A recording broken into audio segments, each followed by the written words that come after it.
किसी समय की बात है जब वेदों की गूंज चारों ओर थी और धरती पर प्रेम और कला का एक अनोखा संसार था। उस काल में विभिन्न प्रकार की नारी शक्ति ने समाज में अपनी पहचान बनाई थी। इनमें से 13 प्रकार की महिलाएं थीं जो अपनी विशेषताओं और अदाओं के लिए जानी जाती थी।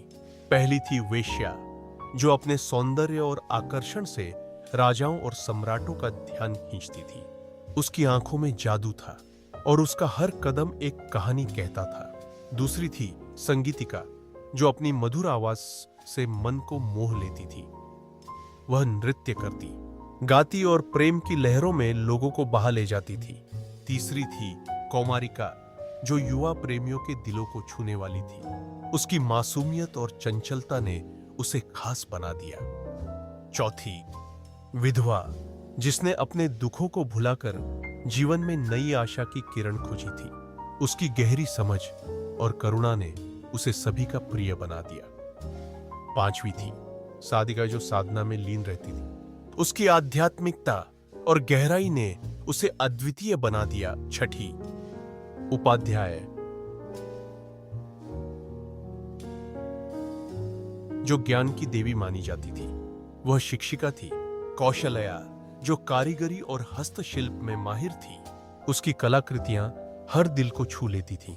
आठवीं मदनिका, जो प्रेम के जादू से हर दिल को जीत लेती थी। उसकी मुस्कान में एक अद्भुत आकर्षण था। नौवीं की नर्तकी, जो अपनी नृत्य कला से हर समारोह को जीवंत कर देती थी। 10वीं की प्रेमिका, जो प्रेम की परिभाषा को जीवित करती थी।